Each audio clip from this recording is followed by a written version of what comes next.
நாகையில் இரவில் பெண் வெட்டி கொலை செய்யப்பட்ட விவகாரம். மனைவியின் தங்கையுடன் கள்ள தொடர்பில் இருந்த அக்கா கணவரை வெட்டி கொன்றது அம்பலம். வழக்கம் போல் குற்றவாளிக்கு மாவு கட்டு போட்டு கைது செய்த போலீசார். நாகப்பட்டினம் வெடிப்பாளையம் காவல் நிலைய சரகத்திற்கு உட்பட்ட முத்துமாரியம்மன் கோவில் தெருவைச் சேர்ந்தவர் ஈஸ்வரி, வயது 38. இவரது கணவர் ரமேஷ் கருத்து வேறுபாடு காரணமாக ரமேஷும் ஈஸ்வரியும் கடந்த 10 ஆண்டுகளுக்கு மேலாக பிரிந்து வாழ்வதாக கூறப்படுகிறது. ஈஸ்வரி தனது மகனோடு தனியாக வசித்து வந்த ஈஸ்வரி அப்பகுதியில் பணம் கொடுக்கல் வாங்கல் தொழிலும் செய்து வந்துள்ளார். இந்த நிலையில் ஈஸ்வரி கடந்த 1ஆம் தேதி இரவு கடைக்கு சென்றுவிட்டு திரும்பும் வழியில் ஆள் நடமாட்டம் இருக்கும்போதே ஆட்டோவில் வந்த அடையாளம் தெரியாத நபர்கள் ஈஸ்வரியை சரமாரியாக வெட்டிவிட்டு தப்பி சென்றனர். ரத்த வெள்ளத்தில் சரிந்த ஈஸ்வரியை அருகில் இருந்தவர்கள் மீட்டு நாகை அரசு மருத்துவக் கல்லூரி மருத்துவமனைக்கு அனுப்பி வைத்தனர். அங்கு அவரை பரிசோதித்த மருத்துவர்கள் ஈஸ்வரி ஏற்கனவே இறந்துவிட்டதாக தெரிவித்தனர். இதனையடுத்து தகவல் அறிந்த நாகை மாவட்ட காவல் கண்காணிப்பாளர் ஹர்ஷிங் சம்பவ இடத்திற்கு நேரில் சென்று பார்வையிட்டு குற்றவாளிகளை பிடிக்க 2 தனிப்படை அமைத்து தேடுதல் வேட்டையில் ஈடுபட உத்தரவிட்டார். இதனையடுத்து எஸ்பி ஹர்ஷிங் உத்தரவின் பேரில் டிஎஸ்பி பாலகிருஷ்ணன் தலைமையிலான தனிப்படை போலீசார் பொறவாச்சேரியைச் சேர்ந்த ராஜா என்பவரையும் வெளிப்பாளையத்தைச் சேர்ந்த வினோத் என்கின்ற கருப்பசாமி ஆகிய இருவரையும் கைது செய்து விசாரணை மேற்கொண்டனர். விசாரணையில் உயிரிழந்த ஈஸ்வரியின் அக்கா கணவர்தான் ராஜா என்பதும் தெரியவந்தது. ராஜா ஈஸ்வரியை திருமணம் செய்வதற்காக பெண் பார்க்க சென்று கடைசியில் ஈஸ்வரியின் அக்காவை திருமணம் முடித்ததாகவும் கூறப்படுகிறது. அதில் இருந்து ஈஸ்வரிக்கும் ராஜாவுக்கும் கள்ள தொடர்பு இருந்து வந்ததாக கூறப்படுகிறது. இதனையடுத்து இவர்களின் கள்ள தொடர்பை அறிந்த ஈஸ்வரியின் கணவர் ராஜா பிரிந்து சென்றுவிட்ட நிலையில் ராஜா ஈஸ்வரி தகாத உறவு தொடர்ந்து இருந்து வந்துள்ளது. இந்நிலையில் ஈஸ்வரி கடந்த சில ஆண்டுகளாக ராஜாவின் உடனான உறவை விட்டுவிட்டு மற்றொருவரோடு தொடர்பில் இருந்ததாகவும் கூறப்படுகிறது. இதனை அறிந்த ராஜா மற்றொருவருடான உறவை விட்டுவிடுமாறு கூறியதாக தெரிகிறது.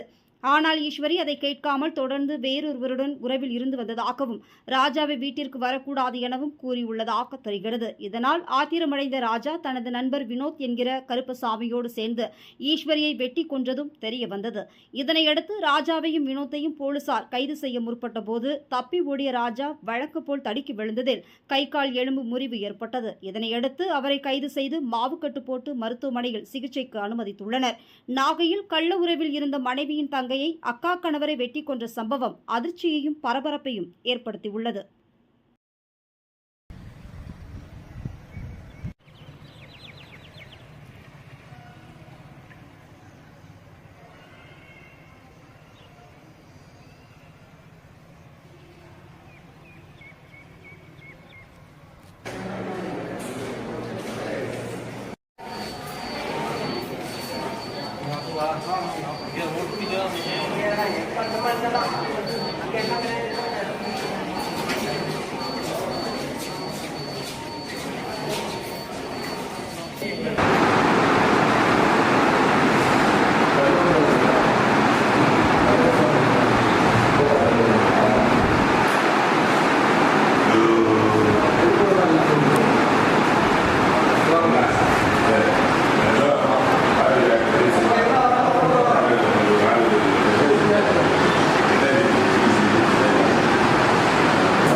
நானும் வீட்டில் தான் இருந்தேன். ஒரு சத்தமும் கேட்கல. ஒரே ஒரு சவுண்ட் மட்டும் தான் கேட்டது. நான் எட்டி அப்பதான் வந்து எல்லாரும் எட்டி பார்த்தேன். அது நானே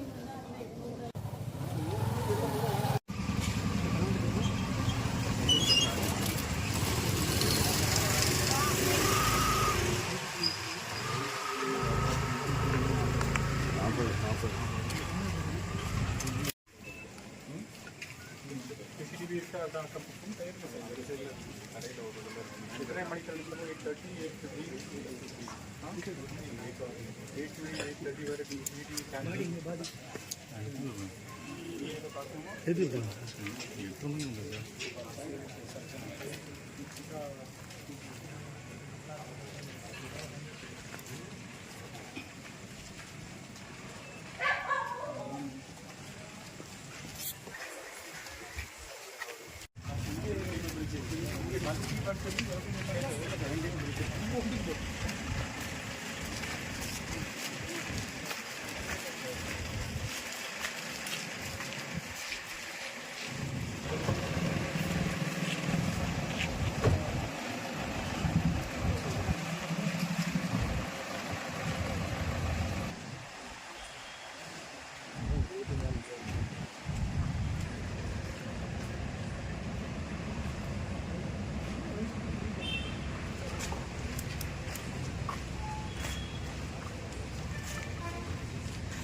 போட்டு நல்லா